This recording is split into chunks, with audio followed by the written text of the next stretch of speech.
ये 1500 किलोमीटर गाड़ी चल चुका है और सबसे ज़्यादा मैंने चलाया है, तो इसका रिव्यू अब मैं दे सकता हूँ as per my thinking.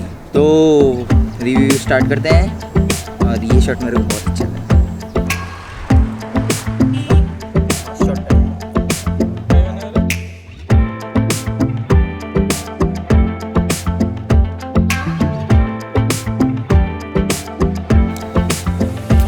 Firstly, thank you all for appreciating my bike story video, and if you haven't watched it yet, please do. I'll put it on the iCards. Moving on. As I've mentioned, I've ridden around 1500 kilometers, more like 2500 kilometers. As I was writing the script, I know I've been late. I'll explain my absence from YouTube later in this very video. Yeah, the review. I'll walk you down from the front of the bike to the back of the bike. Okay. First thing, the headlights. If you're driving in a dark night and there are no street lamps, then you'll thank Suzuki for having this amazing pair of headlights. But when people in the opposite lane are using the cruel and merciless high beams, the visibility is somewhat hampered. Try to keep a visor clean at night to increase visibility in the before set situation. The front visor, or the lack of it, it will prevent the wind blast to some extent if you completely tuck into the super sporty stance. But this vehicle is not meant to be ridden like that. Well, you can always ride like that technically, but then a more sportier setup is what should you look for. Alright, in the most upright posture, the wind will blow your head off if you aren't careful. Seriously, just keep that in mind when going 70 km per hour or more. In ideal conditions. The front disc brake,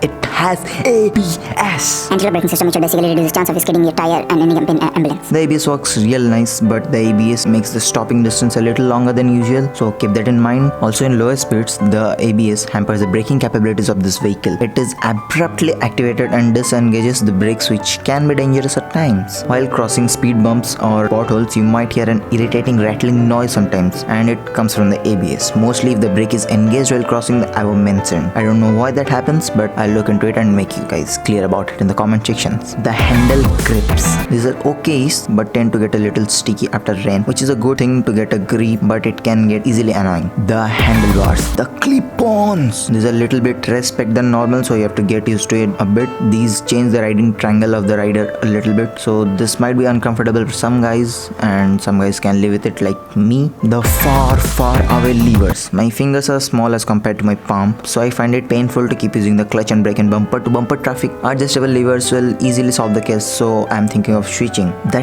tank. The tank is designed in such a way that you can grip your bike well, but as every other tank, it will push all the water from the rain into your balls, and no one likes wet balls when you're riding. It's a guy thing. The fairing. God bless the designer who designed it. It is sexy as hell and works well to prevent my legs from the wind blast, but you can sometimes feel the heat radiating in bumper to bumper traffic. However, the diverted hot air goes to the pillion's leg. The seat. It is comforting, but could have been of more comfortable build, as this bike is mostly going to be used as a sports cruiser. It will look sexy as hell as a sports bike, but you can go hundreds of miles on a single stretch, so adding a gel seat would be a good option. I'm thinking of changing, because I have a couple of rides planned up in the future, and you will get to see them in this very channel, so like, share and subscribe. The pillion seat is comparatively more uncomfortable and pretty difficult for women in saris to stay on the seat even at 40 kmph. The engine. It is the heart of the motorcycle, and trust me, it is a truly forgiving machine. This is my first motorcycle, and this will do equally good or better as your first motorcycle. The mileage varies from 45 to 50 km per liter depending upon your riding style. The numbers may vary. This is a true incident I'm going to share with you. Recently, my bike was due the engine oil change, and I had a fuel up of the tank, and that petrol station was new for me. I don't know if that was the petrol pump or the engine oil that made the mileage go really low. So keep your bike maintained to get better mileage, good performance, and more money to spend on food.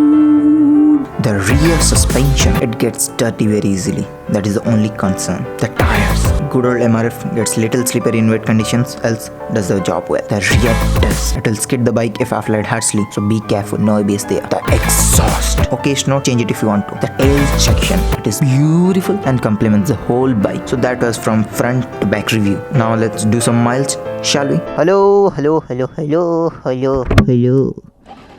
आज है day 6 motor vlogging test का, और ये वही day 5 वाला setup फिर से दोहराया जा रहा है।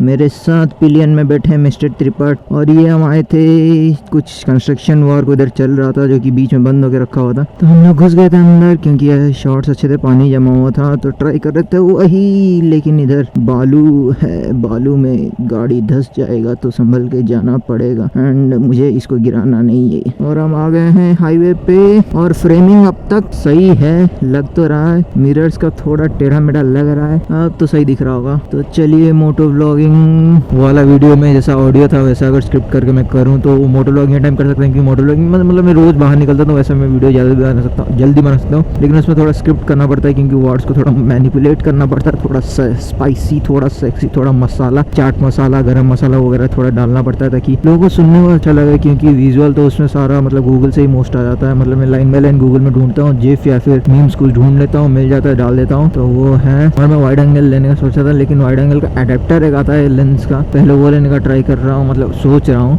लेकिन वो लूँगा फिर अगर बाद में वाइड एंगल लेना पड़ा तो वो वाला खर्चा वेस्ट जाएगा। और उसमें मतलब थोड़ा बहुत वाइड एंगल होता है, लेकिन जितना वाइड एक्सटेंड होता है उसमें जो क्रोमेटिक एबरेशन वगैरह बहुत सारा आ जाता है, तो वो एक दिक्कत है। लेकिन वो भी मतलब कुछ कुछ वीडियोज़ में ना वो इफेक्ट मतलब मस्त लगता है, लाइक जो कलर सेपरेशन टाइप का वो दिखता है ना, लेकिन आप लोग एक मतलब फ्रेम देख देख के बोर होंगे। मोटो व्लॉग यहाँ से लेफ्ट राइट घुमाओ मुंडी तो उधर दिखना चाहिए, मस्त व्यू जा रहा है, लेकिन मैं आपको दिखा नहीं सकता क्योंकि कैमरा यहाँ से निकाल दूंगा तो फिर कैमरा फिट सेट करने में बहुत दिक्कत होगा। नहीं, दिक्कत उतना नहीं होगा, मैं घुमा सकता हूँ लाइक दिस, ये रहा, फिर ये राइट तरफ का, ये लेफ्ट तरफ का, ये सामने का, और ये मेरा मैं हूँ, और पीछे त्रिपाठी का है कि नहीं पता, तो उसको लगा मैं कैमरा उसको दे रहा हूँ। ना, don't even touch it. The feel is incredible and it inspires confidence when riding into corners. The tank is 12 liters, so average range of the fuel tank is 540 to 600 kilometers. And for rest of the questions, you can put them in the comment section below and I will try to answer as much as possible. Thank you for tuning in. This is Shakti Ratra and I'll see you in the next one. Peace! All the opinions are from the time I have spent with my bike, so your opinion might vary as per your users, so keep that in mind.